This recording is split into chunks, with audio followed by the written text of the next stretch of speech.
Ross et Hullard passent rarement du temps ensemble. Les deux sont au final presque opposés en tout. Dans leur style, leur âge, leur vision de la vie et de la famille, même leur lien avec les dieux est différent. Mais l'un comme l'autre se respectent énormément. Hullard est venu chercher Ross après leurs quelques heures de sommeil. Quand l'archer ouvre la porte, il a sa fille dans les bras et il la donne à sa femme. Hullard chérit cette image. Depuis la mort de Kala, il s'est promis que plus aucun de ses compagnons ne tomberait. Et quand il voit ce vieux militaire avec sa famille, il ne peut s'empêcher de penser à ses obligations en tant que soigneur et protecteur du groupe. Hullard, ça va? Oui. C'est juste que je ne suis pas du matin. Ross va le suivre avec un léger sourire aux lèvres. Il sait que c'est faux. Il sait que Hullard vit la nuit, mais il vit aussi le jour. C'est un fêtard comme jamais, cependant, il est aussi un travailleur acharné. Ross l'a déjà aperçu faire ses entraînements personnels, il a vu ses nombreuses participations au concours de chant, et aussi tout ce que le Scald fait pour la création de sa voix dans la maison de Bragi. Sans parler du temps qu'il passe à entraîner ses élèves, Hullard Valoem sang de dragon travaille toujours plus que de raison.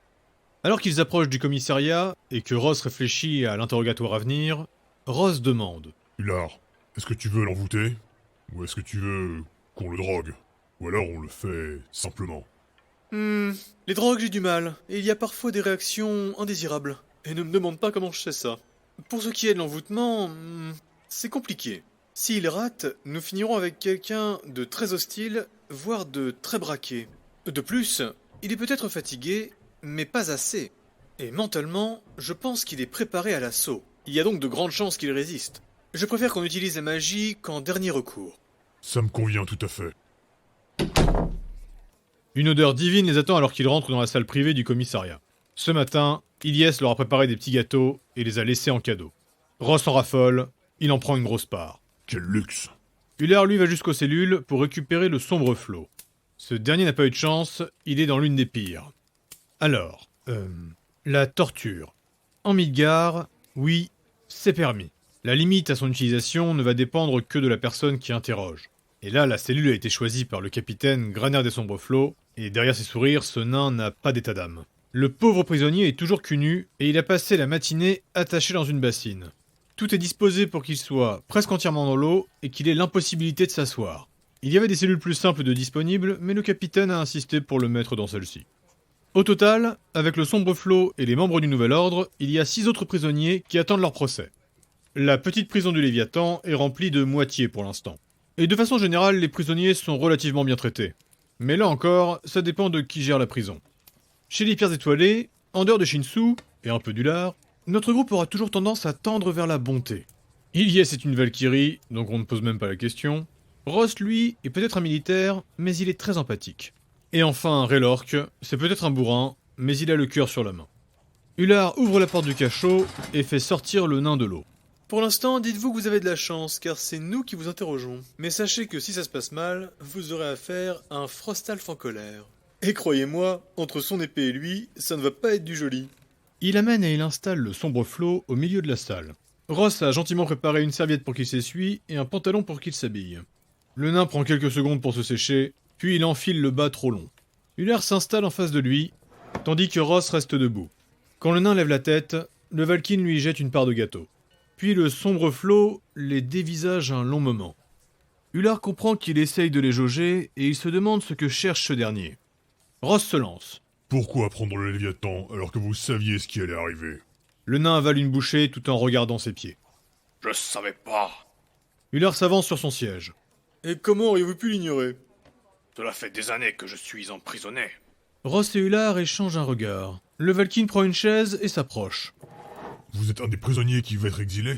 Vous êtes un criminel politisé? Plus ou moins. Leur curiosité redouble. Car oui, il y a bel et bien une liste de prisonniers, des personnes à surveiller plus que d'autres. Ce sont majoritairement des Midgardiens qu'on envoie très loin pour s'en débarrasser, et qui n'ont pas accompli un crime assez grave pour être exécutés. Mais le sombre flot n'était pas dans la liste. Du moins, pas avec ce nom. Le nain a les épaules bien basses, sa tête est toujours baissée, et il semble résigné. C'est peut-être la présence de Ross, mais Hullard se sent plein de compassion. Écoutez, donnez-nous toutes les informations que nous voulons, et on tâchera de vous aider. Le nain relève doucement la tête, il essaie encore de les jauger, il hésite. Je ne sais pas qui vous pensez que nous puissions être, mais cela m'intrigue. Qui et comment vous a-t-on fait embarquer? Car vous n'êtes clairement pas sur la liste des prisonniers. On ne m'a fait rentrer qu'au moment du départ. Ross se gratte la tête avec une de ses griffes. Mais normalement, les transferts se font une semaine avant. On ne m'a proposé de rejoindre le Léviathan que la veille. Vous étiez enfermé dans la prison du Mont-Dieu? Ouais. Petit rappel, le Mont Dieu est l'un des 4 monts qui entourent la capitale Jordheim. Et une information que tout le monde ne sait pas, mais sous le Mont Dieu, il y a la plus grande prison de Midgard. Attendez, faisons le point. Vous avez décidé en une nuit de partir à l'autre bout du monde, sans trop savoir dans quoi vous vous embarquiez donc. On m'a fait une offre difficile à refuser. C'est-à-dire... Il y avait une belle somme à la clé. Et on a laissé sous-entendre que j'aurais des problèmes si je disais non. Ça semblait venir d'assez haut dans la hiérarchie naine. L'interrogatoire va continuer pendant une bonne partie de la matinée. Puis Ross va le garder en tête-à-tête pour lui demander plus d'informations sur les affranchis.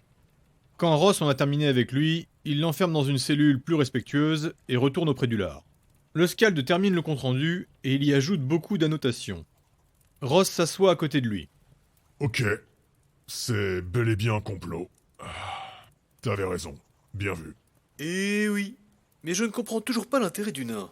Pourquoi le faire monter à bord? Peut-être qu'il ment très bien. Non, mais je pense qu'il sait qu'il n'est qu'un pion. Et depuis tout à l'heure, il essaye de voir de quel côté nous sommes. C'est donc bien pire que ce que je pensais. Nous avons affaire à un complot à grande échelle à l'intérieur du bateau. Mais je ne comprends toujours pas leur objectif. La pire solution, ce serait un putsch contre les autorités de Midgard. En gros, une prise de pouvoir sur le Léviathan, orchestrée par tous les mécréants. Oui, mais cette possibilité est bien compliquée à envisager. Car il n'aurait jamais la magie, la technique et la puissance pour le faire fonctionner. Ross se lève et pose une patte sur Ullard. Je te laisse cogiter. Moi, je vais aller fouiner. Il m'a donné quelques pistes. On en reparlera en milieu d'après-midi. Oui, très bien. Je vais prendre un peu de temps pour relire les documents. On toque à la porte, puis on ouvre. C'est Shen Yung, l'aide de Candiliès. Il entre et les salue. Oh, Shen Yung, parfait. J'avais besoin de vous. Ullard tire une chaise et il la tapote pour lui faire signe de s'asseoir. Le Frostalf reste un instant dubitatif. D'après Elias, vous êtes un génie de la paperasse. Nous allons en profiter pour faire connaissance. Shen Yung croise le regard de Ross. Le Valkyne lui sourit. Allez, c'est un bon bougre. Donne-lui une chance. Raylord Dratek et Elias Ravanor se retrouvent devant l'une des passerelles qui amènent à la glace de l'Aube. Le bateau du second Atsutoshi Haru est accessible des deux côtés du Léviathan et il est visité par beaucoup de gens. Nous sommes en milieu de matinée et il y a déjà la queue pour y rentrer.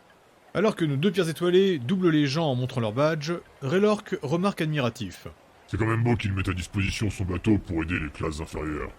Pour un noble, Raylork, c'est normal de faire ce genre de choses. Il faut toujours veiller sur les plus démunis quand on a la belle vie. Raylork soupire. Elias ralentit. Qu'est-ce que j'ai dit? Rien, c'est juste que t'es pas la première Valkyrie à me faire ce genre de remontrance. Mais voyons, Raylork, ce n'était pas contre toi. De plus, ce que je viens de dire n'a rien à voir avec ma maison. Je ne faisais que citer mon père. Et puis je sais ce que tu as fait d'une partie de ta richesse. Raylork rougit sans savoir de quoi elle parle. Et le duo pose enfin les pieds sur le bateau. Tu parles de quoi, là? Iliès pousse doucement une trollesse alors qu'un kobold passe à côté d'eux. Eh bien, les petits tonneaux. Ton organisme pour éduquer les orphelins. Oh, je pensais pas que tu savais pour ça. Raylork est soulagé. Ce dernier investit dans beaucoup de choses avec sa richesse rapidement acquise, et tout n'est pas aussi glorieux. C'est très honorable de leur donner un toit et une formation. Et je t'ai vu les entraîner avant ton départ. Tu es très pédagogue. Ils sont maintenant dans les couloirs du bateau, et quand ils montrent leur badge, on leur indique une direction. Ouais, ça me manque. L'un de mes rêves, c'est de voir l'un de ces orphelins devenir le champion de la future génération. Ils arrivent face à une grande porte, ils frappent, et la voix du second se fait entendre. « Entrez, je vous prie. » Quand ils ouvrent, ils sont étonnés de voir qu'un Frostalf aussi distingué vit dans un bazar de papier. Des cartes, des dossiers et des malles débordantes de documents. Raylork ne peut s'empêcher de faire un commentaire. Wow, vous étiez là que ça ou quoi? On dirait qu'une bourrasque a tout renversé. Oui, navré, je vous reçois dans un lieu privé. Je ne range jamais ici. Mais comme je n'ai malheureusement pas beaucoup de temps, je ne peux pas faire autrement. Comment puis-je vous aider? Nous souhaiterions avoir tous les documents en lien avec l'homme qui a été assassiné. Eh bien, vous n'avez pas les comptes rendus des guildes précédentes? Si, mais nous voudrions les sources. Nous avons de nouvelles informations que nous voudrions recouper. Ilias se sent seul, car Raylork est absorbé par les cartes autour d'eux. C'est incroyable. Vous avez les cartes d'Hibernia et d'Albion, là? Oui, les dernières en date. Et est-ce que vous en avez de l'Atlantide? Non, malheureusement. Avec un léger pouvoir de télékinésie, il ouvre un des nombreux tiroirs incorporés à son mur. Je vous laisse le dossier dans son entièreté. Vous retrouverez la victime à la page 94. Ilyes récupère le document. On m'a dit que vous aviez trouvé le 3e sombreflot. On nous l'a livré, plutôt. Graner qu'en personne. Ah, intriguant.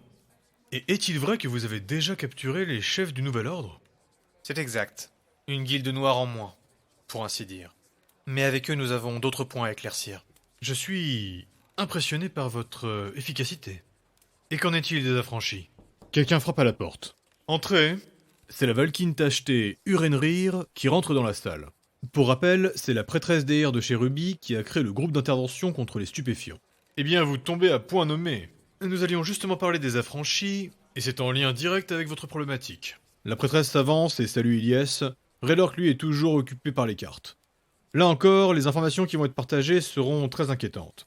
La Nuit Rouge a pris en ampleur, et il y a même une nouvelle version qui vient d'être créée. Cette dernière est plus chère et se retrouve dans les étages supérieurs. La guilde des affranchis semble avoir pris en importance et en puissance. Ilyes ne le dira pas, mais elle s'inquiète par rapport au fait que cela soit en lien direct avec la récente défaite du Nouvel Ordre. Le second Atsutoshi Haru sera d'une grande aide. Il va leur fournir plusieurs noms en lien avec la guilde noire, mais aussi avec la revente des stupéfiants. Urenrir, elle, va donner d'importantes informations quant à la nouvelle composition de la drogue. Elle va même donner 2 pilules pour que Ross puisse les sentir. Ils resteront une petite heure à discuter, et ils seront même rejoints par un chaman du Léviathan. Cependant, le second sera forcé de les congédier pour aller enchaîner avec un autre rendez-vous. Comme il y a Urenrir, ils vont en profiter pour aller voir l'hôpital blanc. Et ce qui va les rassurer, c'est qu'on a bel et bien trouvé un moyen magique de soigner les gens affectés.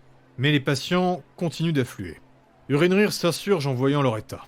Nous devrions être un peuple au-dessus de cette débauche. Nombreux dans ce bateau sont indignes de s'appeler Midgardiens. Et Raylork s'est retenu de lui dire que, dans ce bateau, nombreux étaient ceux qui ne voulaient plus l'être, justement. Shinsu va suivre la femme du capitaine Atsuyo plusieurs heures à travers le bateau. Elle va de café en café rejoindre des amis de toute race et de tout sexe, une vie mondaine et ennuyeuse. Mais le guerrier en profite pour essayer les boissons et les encas de chaque établissement. Cependant, comme vous pouvez l'imaginer, le temps se fait terriblement long et déjà la dévoreuse tremble d'impatience. Shinsu Tensei est très discret, mais au final, ce n'est dû qu'à la magie de son arme. Ce dernier n'est pas un professionnel en la matière. Et donc, pendant sa filature, il va se faire distancer dans un couloir. Queen Atsuyo a accéléré d'un coup. Quand il tourne à l'angle, elle a disparu. En face de lui, à gauche et à droite, il y a plusieurs portes. Ce ne sont pas des chambres ici, plus des réserves. Et au bout de ce couloir, il y a l'une des cuisines du bateau. Des kobolds et une viking passent à côté de lui, des plateaux de nourriture dans les mains. Shinsu les évite et progresse à contre-courant. Il prend la garde de sa dévoreuse, ferme les yeux, et essaye de ressentir la vie derrière les murs. Et sur la 3e porte à gauche, il perçoit 2 cœurs qui battent. Et ils ont l'air très proches l'un de l'autre. Il s'adosse à la paroi et tend l'oreille. Un gémissement. Shinsu n'aime pas faire ce genre de choses. Il réfléchit à toutes les conséquences possibles s'il débarque sans s'annoncer. Il est certain qu'ils ont fermé la porte à clé, mais s'il force, il pourra rentrer. D'autres serveurs passent le couloir. Shinsu arrête le dernier, et il murmure en montrant son badge. Y'a quoi derrière cette porte? Un viking intimidé lui répond en tremblant.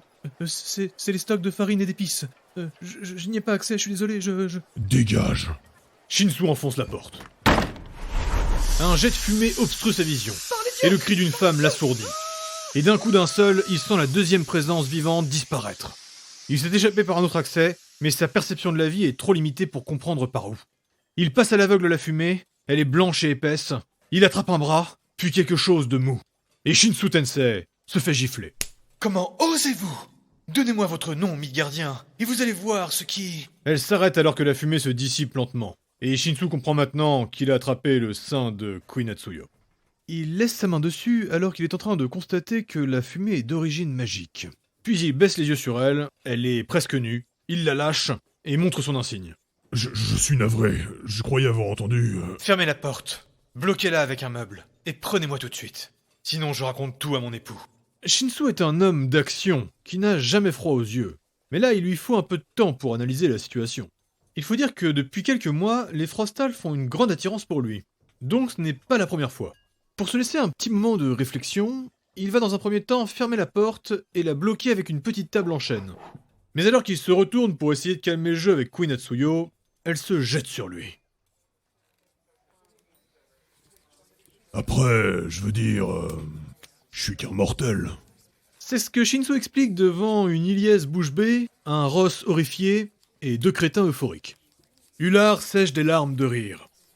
Eh bien, mon Shinsu, on peut dire que tu as été au fond des choses. C'est clair, t'as pris ta mission à bras-le-corps. Quand on dit que la plume est plus forte que la lame, sachez que la verge est... Ular se met à hurler de douleur. Céleste, l'artefact des Valkyries, vient d'envoyer un rayon de lumière dans sa direction. Ilyes regarde son arme et commande satisfaite. Oui bien, celle-là, tu l'as pas volée.